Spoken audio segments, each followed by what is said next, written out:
President Donald Trump ramped up his baseless attacks on mail-in voting late Monday by threatening to issue an executive order curbing the practice ahead of the November elections, a move rights groups and experts said would be a flagrant violation of the U.S. Constitution. "I have the right to do it," Trump said during a COVID-19 press briefing Monday evening. "We haven't gotten there yet, but we'll see what happens." "No, he doesn't," responded Attorney Daniel Jacobson. As Supreme Court has explained, the framers of the Constitution intended the states to keep for themselves, as provided in the 10th Amendment, the power to regulate elections. Steve Vladek, a professor of law at the University of Texas at Austin, also weighed in. "The president has no power, none, to change individual state rules regarding mail-in voting by executive order.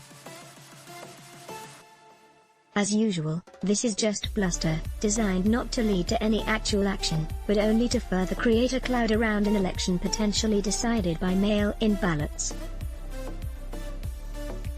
https://t.go/KGLCargrussen, Steve Vladek, at Steve_Vladek, August 3, 2020. The president's remarks came just hours after he called the Nevada legislature's expansion of mail-in ballot access an illegal late-night coup that would make it impossible for Republicans to win the state. During his press briefing Monday, Trump fired off a barrage of lies about Nevada's efforts to provide a safe alternative to in-person voting amid the coronavirus pandemic and said his administration will be suing the state.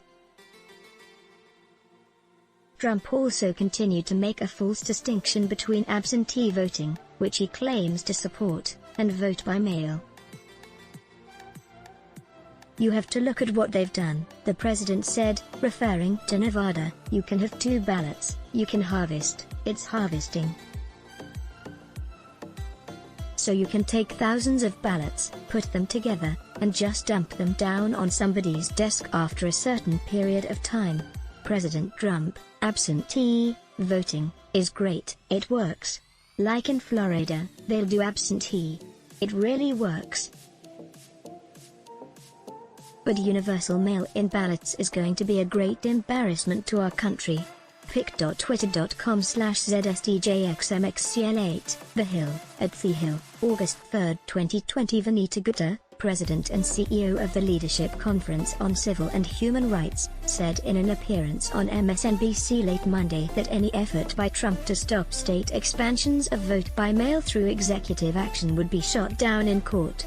"This is just about him trying to set up a situation to sow seeds of confusion and fear so that if he loses in November, he can try to delegitimize a completely valid election," said Gupta. Trump went on to say the U.S. Postal Service won't be able to handle the unprecedented surge of mail-in ballots, a claim the USPS contradicted in a statement Monday night. "The Postal Service has ample capacity to adjust our nationwide processing and delivery network to meet projected election and political mail volume, including any additional volume that may result as a response to the COVID-19 pandemic," the agency said. As Common Dreams reported last week, postal workers and voting rights advocates are growing increasingly concerned that policies implemented at USPS in recent days by Republican Postmaster General Louis DeJoy, a major Trump donor, could threaten the Postal Service's ability to deliver mail-in ballots on time in November.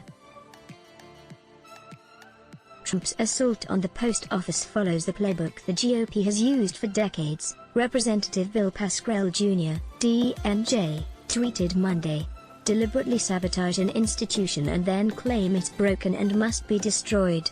Let's block ads." Show your love for him. Click the link in description.